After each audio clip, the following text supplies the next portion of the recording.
Hello everyone, welcome to biology achievers. My name is मिसिंग। So बच्चों, आज का हमारा टॉपिक है एंडोमेम्ब्रेन सिस्टम के बारे में, जिसके बारे में हम डिटेल में डिस्कशन करने वाले हैं। सबसे फर्स्ट पॉइंट ये है कि देखेंगे कि ये जो एंडोमेम्ब्रेन सिस्टम है, इसमें कौन कौन से ऑर्गेनेलीज इंक्लूड होते हैं, साथ ही साथ कौन कौन से ऐसे ऑर्गेनेलीज हैं जो इसमें इंक्लूड नहीं होते, और इंक्लूड होते हैं तो वो किस बेसिस पर इंक्लूड होते हैं। तो जो ऑर्गेनेलीज जैसे कि आपका एंडोप्लाज्मिक रेटिकुलम, जिसको आप शॉर्ट में ER बोलते हैं, गोल्जी कॉम्प्लेक्स, लाइजोसोम, वैक्यूल्स, ठीक है, ये 4 सेल ऑर्गेनेलीज हैं जो कि आपके एंडोमेम्ब्रेन सिस्टम में इंक्लूड होते हैं। किस बेसिस पर? इनका जो फंक्शन है, ठीक है, वो क्या है, एक दूसरे के साथ कोऑर्डिनेटेड होता है, मतलब कि कनेक्टेड होता है। अदर ऑर्गेनेलीज जैसे कि आपका माइटोकॉन्ड्रिया हो गया, क्लोरोप्लास्ट हो गया, पेरोक्सिसोम हो गया, ये 3 सेल ऑर्गेनेलीज जो हैं, इनका फंक्शन जो है वो अबव ऑर्गेनेलीज के साथ कोऑर्डिनेटेड नहीं होता है, इसीलिए ये एंडोमेम्ब्रेन सिस्टम जो है उसका पार्ट नहीं होते हैं।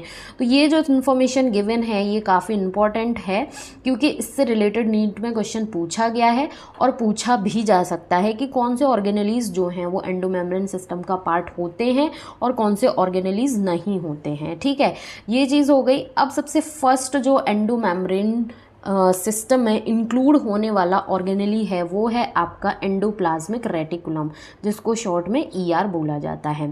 ठीक है, तो हुआ क्या, electron microscopic studies of eukaryotic cell, एक यूकैरियोटिक सेल जैसे कि ये है आपकी एक यूकैरियोटिक सेल, ठीक है, इसकी इलेक्ट्रॉन माइक्रोस्कोप के थ्रू स्टडी की गई। यूकैरियोटिक सेल के अंदर ये well membrane organised nucleus present है। जब इसकी इलेक्ट्रॉन माइक्रोस्कोप के थ्रू स्टडी की गई तो इसमें क्या हुआ, देखा गया कि एक नेटवर्क, मतलब कि जालसा, या फिर हम बोले कि reticulum of tiny tubular structure जो है वो स्कैटर्ड होता है साइटोप्लाज्म में। स्कैटर्ड मतलब कि फैला हुआ होता है साइटोप्लाज्म में, एक जाल जैसे स्ट्रक्चर, एक ट्यूब्यूल्स जैसा स्ट्रक्चर, जैसे कि यहाँ पर आप देख सकते हैं ये ट्यूब्यूलर स्ट्रक्चर है, इसका एक नेटवर्क सा जो है वो फैला हुआ होता है सेल के साइटोप्लाज्म में, इंट्रासेल्यूलर स्पेस जो होता है सेल का वहाँ पर, जिसको नाम दिया गया एंडोप्लाज्मिक रेटिकुलम। जैसे कि ये जो न्यूक्लियस की आउटर मेम्ब्रेन होती है, इसी से कुछ इस तरीके का ट्यूब्यूलर से स्ट्रक्चर जो है वो साइटोप्लाज्म में क्या होते हैं, स्कैटर्ड होते हैं, मतलब कि फैला हुआ होता है, और इसी को नाम दिया गया एंडोप्लाज्मिक रेटिकुलम। आई होप इतनी सी बात समझ में आ गई होगी। अब आती है बहुत ही इम्पॉर्टेंट बात, ठीक है। अब क्या होता है कि ये जो एंडोप्लाज्मिक रेटिकुलम है, ठीक, ये इंट्रासेल्यूलर स्पेस जो है, ये सेल के अंदर का जो स्पेस है, ठीक है, इंट्रासेल्यूलर स्पेस, इसको क्या करता है, 2 पार्ट में डिवाइड कर देता है। कौन? Endoplasmic reticulum. कैसे डिवाइड कर देता है कि सेल का वो पार्ट, जितना पार्ट इस एंडोप्लाज्मिक रेटिकुलम ने ऑक्यूपाई करके रखा होगा, घेर के रखा होगा, उसको हम बोलते हैं luminal space inside endoplasmic reticulum. मतलब कि सेल के अंदर जो साइटोप्लाज्म में जितना पार्ट एंडोप्लाज्मिक रेटिकुलम ने ऑक्यूपाई किया होगा, घेर रखा होगा, जितना स्पेस, उसको बोला जाता है ल्यूमिनल, ठीक है, स्पेस। और बचा कुचा जिसमें अदर सेल ऑर्गेनेलीज प्रेजेंट हैं, जिसको बोला जाता है एक्स्ट्रा ल्यूमिनल साइटोप्लाज्म वाला पार्ट। तो ये हो गया सिंपल सा कि एंडोप्लाज्मिक रेटिकुलम जो है वो सेल के इंट्रासेल्यूलर स्पेस, जो साइटोप्लाज्म वाला पार्ट होता है, ये पूरा इसको 2 पार्ट में डिवाइड कर देता है। एक को बोलते हैं ल्यूमिनल, मतलब कि जितना एंडोप्लाज्मिक रेटिकुलम ने स्पेस ऑक्यूपाई किया है उसको ल्यूमिनल बोला जाता है, और रिमेनिंग जो स्पेस है उसको एक्स्ट्रा ल्यूमिनल बोला जाता है, जिसमें अदर सेल ऑर्गेनेलीज जैसे कि आपका माइटोकॉन्ड्रिया है, क्लोरोप्लास्ट है, वेसिकल्स हैं, वैक्यूल है, ये सारे ऑर्गेनेलीज जो हैं वो प्रेजेंट होते हैं। ठीक, अब आती है और इम्पॉर्टेंट इन्फॉर्मेशन कि ये जो एंडोप्लाज्मिक रेटिकुलम होता है, ठीक है, इसकी सरफेस पर क्या है, राइबोसोम्स जो हैं वो अटैच होते हैं। जैसे कि ये एंडोप्लाज्मिक रेटिकुलम है, ठीक है, यहाँ न्यूक्लियस से ये कॉन्टीन्यूस है, तो इसकी सरफेस पर ये डॉट डॉट से स्ट्रक्चर्स जो हैं वो प्रेजेंट होते हैं, इससे अटैच होते हैं। तो जहाँ जहाँ पर ये स्ट्रक्चर अटैच होते हैं, ये राइबोसोम, ठीक है, उसकी वजह से क्या होता है कि एंडोप्लाज्मिक रेटिकुलम की जो सरफेस है वो कैसी हो जाती है, रफ हो जाती है, ठीक है। तो जिसको बोला जाता है रफ एंडोप्लाज्मिक रेटिकुलम। और जहाँ पर ये, जैसे कि ये वाला पार्ट हुआ, जहाँ पर ये राइबोसोम्स जो हैं वो प्रेजेंट नहीं होते हैं, तो वो सरफेस कैसी होती है एंडोप्लाज्मिक रेटिकुलम की, स्मूथ, जिसको बोला जाता है स्मूथ एंडोप्लाज्मिक रेटिकुलम। तो कहने का मतलब ये हो गया कि जो आपका एंडोप्लाज्मिक रेटिकुलम है ये राइबोसोम की, यहाँ शॉर्ट में लिख देती हूँ मैं, राइबोसोम की प्रेजेंस और एब्सेंस के बेसिस पर दो टाइप का होता है, ठीक है। अगर प्रेजेंट है तो उसको बोलेंगे रफ एंडोप्लाज्मिक रेटिकुलम, जहाँ राइबोसोम एब्सेंट है उसको बोला जाता है स्मूथ एंडोप्लाज्मिक रेटिकुलम, ठीक है। So ER often show ribosome attach to their outer surface. The endoplasmic reticulum bearing ribosome on their surface is called rough endoplasmic reticulum. In the absence, ठीक है, in the absence of ribosome they appear smooth and are called smooth endoplasmic reticulum, ठीक है। अब important बात again और आ जाती है कि ये जो रफ एंडोप्लाज्मिक रेटिकुलम है, ठीक है, ये प्रोटीन सिंथेसिस एंड सिक्रीशन में फंक्शन परफॉर्म करता है, मतलब कि अपना रोल जो है वो प्ले करता है। Rough endoplasmic reticulum is frequently observe in the cell actively involve in protein synthesis and secretion. Protein के सिंथेसिस और सिक्रीशन में कौन सा endoplasmic reticulum important role play करता है, तो वो है आपका रफ एंडोप्लाज्मिक रेटिकुलम, ठीक है। They are extensive and continuous with the outer membrane of the nucleus. Nucleus के जो आउटर मेम्ब्रेन है उसी से ये कॉन्टिन्यूस स्ट्रक्चर बनाते हैं। On the other hand smooth endoplasmic reticulum जो है वो लिपिड सिंथेसिस में, ठीक है, ध्यान रखना है यहाँ पर कि स्मूथ एंडोप्लाज्मिक रेटिकुलम जो है ये आपका लिपिड के सिंथेसिस में इन्वॉल्व होता है। साथ ही साथ इन एनिमल सेल अगर बात की गई है तो लिपिड लाइक स्टेरॉयडल हार्मोन जो है वो भी स्मूथ एंडोप्लाज्मिक रेटिकुलम से ही सिंथेसाइज्ड होता है। तो रफ एंडोप्लाज्मिक रेटिकुलम इन्वॉल्व होता है आपका प्रोटीन सिंथेसिस एंड सिक्रीशन में, और स्मूथ एंडोप्लाज्मिक रेटिकुलम जो है वो आपका इन्वॉल्व होता है किसमें, लिपिड सिंथेसिस में, ठीक है। एंड साथ ही साथ इन एनिमल सेल की बात की गई है तो लिपिड लाइक स्टेरॉयडल हार्मोन जो है वो भी स्मूथ एंडोप्लाज्मिक रेटिकुलम से ही सिंथेसाइज्ड होगा। सो ये आपका फर्स्ट एंडोमेम्ब्रेन सिस्टम में इंक्लूड होने वाला organelles that is endoplasmic reticulum हो जाता है हमारा कंप्लीट। आई होप ये कॉन्सेप्ट आपको क्लियर हो गया होगा। अगर यदि कोई डाउट भी है तो प्लीज़ कमेंट सेशन में ज़रूर कमेंट करके आप पूछ सकते हैं। नेक्स्ट ऑर्गेनेलीज आ जाता है जो कि अगेन बहुत इंपॉर्टेंट है, जिसको बोला जाता है गोल्जी एपरेटस। इसको गोल्जी कॉम्प्लेक्स के नाम से भी लोग जानते हैं, इसको गोल्जी बॉडीज़ के नाम से भी जानते हैं, ठीक है। आपको इसके नाम के साथ साथ इसका पूरा कॉन्सेप्ट जो है वो पता होना चाहिए क्लियरली, ठीक। तो अब हम देखते हैं कि कैमिलो गोल्जी नाम के एक साइंटिस्ट थे। 1898 में first observe densely stained reticular structure near the nucleus. ये ध्यान रखना है नियर द न्यूक्लियस, क्योंकि question near the endoplasmic reticulum भी बोला जा सकता है। स्टेटमेंट अगर बनाया जाए तो नियर दी एंडोप्लाज्मिक रेटिकुलम, और आपको ये कॉन्सेप्ट एकदम क्लियर लगेगा कि एकदम सही है, बट नियर दी न्यूक्लियस है, ठीक है। These were later named Golgi bodies after him. जो Golgi apparatus, Golgi body, Golgi complex का जो ये नाम है, ये जिस साइंटिस्ट जो थे कैमिलो गोल्जी उन्हीं के नाम पर पड़ा है, ठीक है। They consist of many flat disc shape sac and cisternae of 0.5 micrometre to 1 micrometre in diameter. जो गोल्जी कॉम्प्लेक्स होता है, ठीक है, ये कैसा होता है, फ्लैट डिस्क शेप की इसका स्ट्रक्चर होता है इस तरीके से, ठीक है। बहुत सारे ये फ्लैट डिस्क शेप के सिस्टर्नी जो हैं वो पैरेलली अरेंज्ड होते हैं, स्टैक होते हैं, ठीक है, इस तरीके से। और इनका जो साइज़ है वो 0.5 micrometre to 1 micrometre in diameter है, ठीक है। ये चीज़ ध्यान रखनी है, इन डायामीटर है। ये हो गया, ये पैरेलली अरेंज्ड हैं, जैसे कि मतलब कि एक सिक्के के ऊपर दूसरा, दूसरे के ऊपर एक और, एक और, एक और, इस तरीके से एक स्टैक जो है वो बना दिया।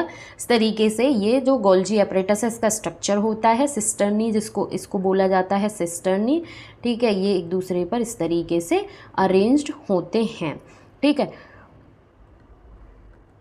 अब क्या आता है कि ये जो इनका नंबर है, ठीक है, these are stacked parallel to each other, ठीक है। Varied number of cisternae are present in Golgi complex. जो गोल्जी कॉम्प्लेक्स होता है, गोल्जी एपरेटस जो होता है, उसमें ये जो सिस्टर्नी है इनका नंबर जो है वो वेरी करता है। The Golgi cisternae are concentrically arranged near the nucleus with distinct convex cis or forming phase. अब इस कॉन्सेप्ट को समझने से पहले आपको ये चीज़ समझ लेनी है, जैसे कि यहाँ पर मैंने ये एक सिस्टर्नी का स्ट्रक्चर ड्रॉ किया, ठीक है। अब ये जो सिस्टर्नी है इसका ये वाला जो पार्ट होगा, ये वाला, ठीक है, ये क्या होगा आपका कॉन्वेक्स सिस, जिसको आप फॉर्मिंग फेज के नाम से भी जानते हैं, ठीक। उसके बाद ये जो कॉर्नर वाला पार्ट है, ठीक है, किनारे वाला पार्ट जो है ये कैसा होता है, कॉनकेव होता है, कॉनकेव ट्रांस, जिसको आप मैच्योरिंग फेज भी बोलते हैं, ठीक है। तो ये जो सिस्टर्नी वाला ये जो पार्ट है ये कॉन्सेंट्रिकली कहाँ पर अरेंज होते हैं, न्यूक्लियस के पास में, विद डिस्टिंक्ट, मतलब कि इसका ये दो पार्ट होते हैं, एक कॉन्वेक्स सिस फॉर्मिंग फेज और दूसरा कॉनकेव ट्रांस मैच्योरिंग फेज। तो ये जो है ये कहाँ पर किसके नियर प्रेजेंट होते हैं, न्यूक्लियस के पास में प्रेजेंट होते हैं। ये चीज़ ध्यान रखनी है कि जो गोल्जी एपरेटस बहुत सारे सिस्टर्नी से मिलकर बना हुआ एक स्ट्रक्चर होता है। सिस्टर्नी जो अगर उसकी हम बात करें तो उसके दो पार्ट होते हैं, एक को फॉर्मिंग फेज होती है, एक मैच्योरिंग फेज होती है। फॉर्मिंग फेज को हम कॉन्वेक्स सिस फॉर्म भी बोलते हैं और जो मैच्योरिंग फेज है उसको हम कॉनकेव ट्रांस फेज के नाम से भी जानते हैं, ठीक है। अब आया कि cis and trans face of organelles are entirely different. ये वाला पार्ट और ये वाला पार्ट जो होता है, ठीक है, ये सिस और ट्रांस जो पार्ट है सिस्टर्नी का, ये एकदम अलग होता है, एक दूसरे से एकदम डिफरेंट होते हैं बट इंटरकनेक्टेड होते हैं, ठीक है। इंटरकनेक्टेड होते हैं बट एंटायरली डिफरेंट होते हैं, ठीक। उसके बाद आ जाता है अब गोल्जी एपरेटस जो फंक्शंस परफॉर्म करता है, ठीक है। फंक्शंस परफॉर्म करने की बात सबसे पहले जानेंगे हम, उससे पहले फिर से एंडोप्लाज्मिक रेटिकुलम पर पहुंच जाते हैं कि एंडोप्लाज्मिक रेटिकुलम का काम आपने देख लिया था कि जो रफ एंडोप्लाज्मिक रेटिकुलम था ये क्या कर रहा था, प्रोटीन की सिंथेसिस कर रहा था प्लस सिक्रीशन कर रहा था। अब जब प्रोटीन सिंथेसिस करके ये सिक्रीशन करेगा तो कहाँ पर भेजेगा, ये भेजेगा आपका गोल्जी के पास, ठीक है। तो गोल्जी जो है उस प्रोटीन की क्या करेगा, पैकेजिंग करेगा, जैसे कि ये है Golgi apparatus principally perform the function of packaging materials, ठीक है। पैकेजिंग मटेरियल्स मतलब कि प्रोटीन जो एंडोप्लाज्मिक रेटिकुलम से सिंथेसाइज होके आई है उसकी पैकेजिंग करनी है, ठीक है। पैकेजिंग करने के बाद उस पर टैग लग जाएगा कि ये इंट्रा सेल्यूलर जानी है या फिर इंटरसेल्यूलर जानी है, मतलब कि जो प्रोटीन है इसको सेल के बाहर डिलीवर करना है या फिर सेल के अंदर ही, ठीक है। तो packaging of materials to be delivered either to the intracellular target or secreted outside, या तो सेल के अंदर या फिर सेल के आउटसाइड इसको भेजना है। Materials to be packaged in the form of vesicles. अब जो प्रोटीन सिंथेसाइज होकर आई है वो वेसिकल्स की फॉर्म में क्या होगी, पैकेज होगी from the endoplasmic reticulum, fuse with the cis phase of the Golgi apparatus and move towards the maturing phase, ठीक है। अब मैं यहाँ पर आपको इस चीज़ को लिखकर थोड़ा सा समझाती हूँ कि ये था आपका rough endoplasmic reticulum. Rough endoplasmic reticulum ने प्रोटीन को सिंथेसाइज किया प्लस इसको सिक्रीशन करना है, ठीक है। इसने प्रोटीन का सिक्रीशन किया तो प्रोटीन सबसे पहले जाएगी सिस फॉर्म जो है वहाँ पर, ठीक है, यहाँ पर इसमें कुछ कुछ मॉडिफिकेशन होंगे। सिस फॉर्म के बाद ये पहुँचेगी ट्रांस फेज जो है वहाँ पर, ठीक है। ट्रांस फेज में ये फुल्ली मैच्योर होगी। ट्रांस फेज में पहुँचने के बाद ये वेसिकल्स की फॉर्म में क्या होगी, रिलीज़ होगी। कहाँ से, गोल्जी एपरेटस के ट्रांस फेज जो है वहाँ से, ठीक है। तो इन्होंने यही बोला, इस चीज़ को हम फिर से समझते हैं कि गोल्जी एपरेटस का जो फंक्शन है वो ये है कि packaging of materials to be deliver. जो मटेरियल, जो प्रोटीन हमारे पास एंडोप्लाज्मिक रेटिकुलम से सिंथेसाइज होके आई है उसको पैकेज करना है, ठीक है, कि इसको हमें सेल के अंदर ही भेजना है, डिलीवर करना है, या फिर आउटसाइड सेल इसको सिक्रीट कराना है। सिक्रीट होने से पहले प्रोटीन जो है वो गोल्जी एपरेटस के सिस फॉर्म में आएगी, ठीक है, जहाँ पर इसमें कुछ कुछ मॉडिफिकेशंस होंगे। सिस फेज़ के बाद ये ट्रांस फेज़ पर जाएगी। ट्रांस फेज़ में इसका फुल पैकेजिंग हो जाएगी, पूरा काम हो जाएगा, और ट्रांस फेज़ से ये वेसिकल्स की फॉर्म में, इस तरीके के सर्कुलर स्ट्रक्चर वेसिकल्स की फॉर्म में जो है वो क्या होगी, सिक्रीट की जाएगी। जहाँ पर इसका फाइनल डेस्टिनेशन होगा वहाँ पर इसको पहुँचाया जाएगा, ठीक है।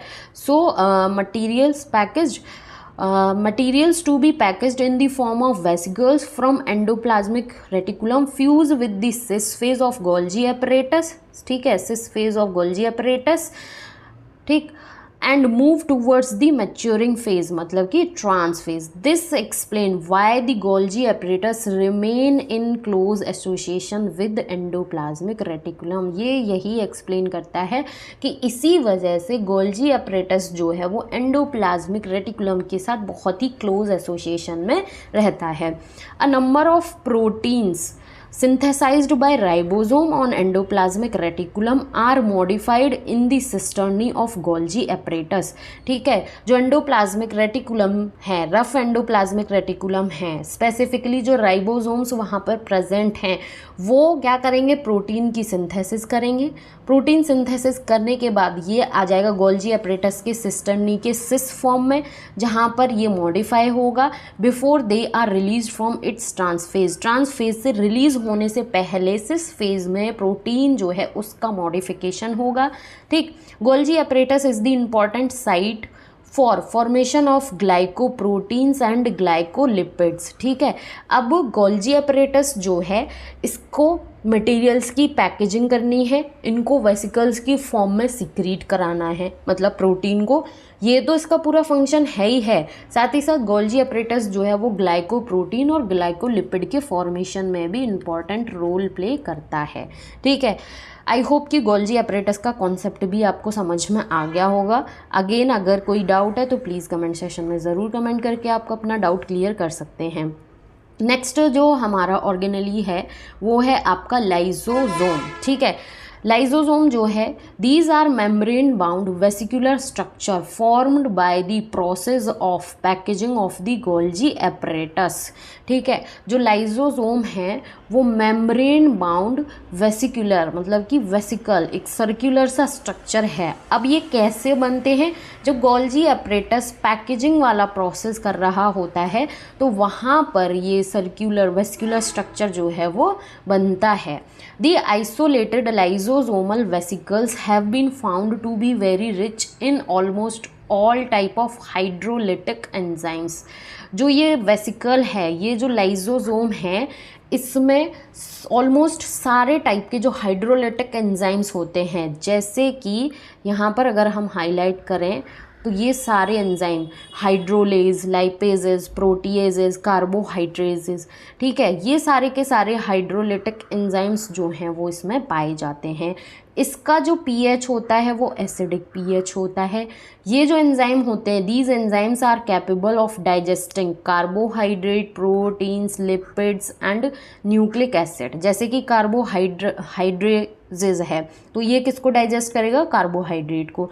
प्रोटीएजेज है ये प्रोटीन को डाइजेस्ट करेगा। लाइपेजेज जो है वो लिपिड्स को डाइजेस्ट करेगा। हाइड्रोलेजेज जो है ये न्यूक्लिक एसिड जो है उसको डाइजेस्ट करेगा। तो लाइजोसोम जो है ये क्या है, एक वेसिकुलर स्ट्रक्चर होता है, मेम्ब्रेन बाउंड होता है। ये चीज़ बहुत इंपॉर्टेंट है कि ये मेम्ब्रेन बाउंड स्ट्रक्चर है, ठीक। मेम्ब्रेन बाउंड वेस्कुलर स्ट्रक्चर होता है। इसमें ऑलमोस्ट हर टाइप के हाइड्रोलिटिक एंजाइम्स जो हैं वो पाए जाते हैं, जैसे कि हाइड्रोलेजेस, लाइपेजेस, प्रोटीएजेस, कार्बोहाइड्रेटेस। इसका पीएच की अगर बात की जाए तो इसका पीएच कैसा होता है, एसिडिक होता है। ठीक, अगर यदि डाइजेशन की बात की जाए तो ये carbohydrate, proteins, lipids and nucleic acid इनको डाइजेस्ट करने के लिए कैपेबल होता है। अब हमारा लास्ट एंडोमेम्ब्रेन ऑर्गेनेली जो है वो बचता है वैक्यूल। वैक्यूल आपका प्लांट सेल के अंदर पाया जाता है।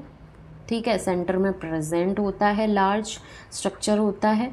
ठीक, तो vacuole is membrane bound space. Again ये भी क्या है, आपका मेम्ब्रेन बाउंड है, क्योंकि नीट के पेपर में किसी ईयर के में पूछे भी गया है इस तरीके का क्वेश्चन, मेम्ब्रेन बाउंड और नॉन मेम्ब्रेन बाउंड ऑर्गेनेलीज के बारे में। तो वैक्यूल भी जो है वो आपका मेम्ब्रेन बाउंड ऑर्गेनेली है। ठीक है, ये एक बहुत ही लार्ज स्पेस होता है जो कि साइटोप्लाज्म जो है प्लांट सेल है जैसे ये। ठीक है, तो इसके सेंटर में यहाँ पर ये वैक्यूल जो है प्रेजेंट होता है। It contain water, sap, excretory product and other materials not useful for the cell. ठीक है, जो सेल के लिए चीज़ें यूज़फुल नहीं होती उनको ये कंटेन करके रखता है। ये चीज़ ध्यान रखनी है। जो चीज़ें जैसे कि वाटर है, सैप है, एक्सक्रीटरी प्रोडक्ट है, कुछ अदर मटेरियल्स हैं, इनकी सेल को रिक्वायरमेंट नहीं है, सेल के लिए नॉट यूज़फुल हैं, उनको ये क्या करता है, कंटेन करके रखता है। ठीक, the vacuole is bound by single membrane. ये जो वैक्यूल है, हमने ये तो जान लिया कि मेम्ब्रेन बाउंड है। डबल मेम्ब्रेन, सिंगल मेम्ब्रेन से भी रिलेटेड क्वेश्चन पूछा जाता है, तो ये कैसा है, सिंगल मेम्ब्रेन बाउंड ऑर्गेनेली है। अब इसकी जो ये सिंगल मेम्ब्रेन बाउंड ऑर्गेनेली है, सिंगल मेम्ब्रेन जो है इसको बोला जाता है टोनोप्लास्ट। ठीक है, ये जो मेम्ब्रेन होती है इसको बोलते हैं tonoplast, called tonoplast. In plant cells the vacuole can occupy up to 90% of the volume of cell. जो ये वैक्यूल है ये सेल का कितना पार्ट ऑक्यूपाई करता है, 90%। ये चीज़ ध्यान रखनी है। In plants tonoplast facilitate the transport of number of ions and other materials against concentration gradient into the vacuole. अब ये बोला गया कि ये जो वैक्यूल है सिंगल मेम्ब्रेन बाउंड है, इस मेम्ब्रेन को बोला जाता है टोनोप्लास्ट। ठीक है, ये जो टोनोप्लास्ट मेम्ब्रेन है ये क्या करती है, बहुत सारे आयंस और अदर मटेरियल्स जो हैं उनके ट्रांसपोर्ट को फैसिलिटेट करती है अगेंस्ट दी कंसंट्रेशन ग्रेडियंट, मतलब कि लो कंसंट्रेशन से हाई कंसंट्रेशन की तरफ मूवमेंट कराती है। ठीक, ये चीज़ ध्यान रखनी है। सो इन प्लांट्स टोनोप्लास्ट फैसिलिटेट मतलब कि प्रमोट करती है ट्रांसपोर्ट, आदान प्रदान, और किसका, नंबर ऑफ आयंस और other materials against concentration gradient, मतलब कि लो कंसंट्रेशन से high concentration into the vacuole, अंदर वैक्यूल के side. Hence their concentration is significantly higher in the vacuole than in the cytoplasm. Low concentration से high concentration में already facilitate करा रही है, वैक्यूल के अंदर तो already high molecules ions present है और उनको साइटोप्लाज्म से और ला के करा रही है। तो जो वैक्यूल के अंदर का जो कंसंट्रेशन होगा ये साइटोप्लाज्म के कंसंट्रेशन के कंपैरिजन में कैसा होगा, हाई कंसंट्रेशन होगी इसमें आयंस और मॉलिक्यूल्स की। ठीक है, अब आ जाता है यहाँ पर कुछ इंपॉर्टेंट नोट डाउन करने वाले पॉइंट्स, ठीक, जो कि आप नोट करके रखें। इन अमीबा की बात की गई है कि अमीबा में कॉन्ट्रैक्टाइल वैक्यूल होता है। ठीक है, जो कि इम्पॉर्टेंट होता है किस लिए, ऑस्मो रेगुलेशन के लिए एंड एक्सक्रीशन के लिए। ठीक, अमीबा में क्या होता है, कॉन्ट्रैक्टाइल वैक्यूल होता है। ये वैक्यूल ऑस्मो रेगुलेशन और एक्सक्रीशन के लिए इम्पॉर्टेंट होता है। ठीक है, in many cells as in protist, ठीक है, बहुत सारे सेल्स जो प्रोटिस्टा की सेल्स होती हैं उनमें क्या होता है, फूड वैक्यूल होता है। फूड वैक्यूल जो है ये किस तरीके से फॉर्म होता है, इंगल्फिंग दी फूड पार्टिकल्स। फूड पार्टिकल जब कोई प्रोटिस्टा इंगल्फ करता है तो उसकी वजह से एक फूड वैक्यूल बन जाता है जिसको फूड वैक्यूल कहा जाता है। तो यहाँ पर ध्यान रखना है, सिर्फ वैक्यूल की बात की जा रही है तो प्लांट सेल आपके माइंड में आना चाहिए। कॉन्ट्रैक्टाइल वैक्यूल की बात की जा रही है तो आपके दिमाग में अमीबा आ जाना चाहिए जो कि ऑस्मो रेगुलेशन और एक्सक्रीशन में हेल्प कर रहा है। फूड वैक्यूल अगर बात की जा रही है तो फूड से ही ध्यान रखना है, फूड पार्टिकल इंगल्फ किया तो उसकी वजह से एक वैक्यूल बना जो कि प्रोटिस्टा और बहुत सारी सेल्स के केस में होता है। सो इस तरीके से हमारा एंडोमेम्ब्रेन सिस्टम जो है ये क्या है, कंप्लीट हो जाता है। आई होप ये आपको समझ में आया होगा। अगर फिर भी कहीं पर भी किसी भी पॉइंट पर आपको डाउट है तो प्लीज़ कमेंट सेक्शन में आप बहुत ही आराम से पूछ सकते हैं। एंड वीडियो जो है उसको प्लीज़ अपने फ्रेंड्स के साथ शेयर ज़रूर करना, वीडियो को लाइक करना और चैनल को ज़रूर सब्सक्राइब करना। Thank you so much for watching.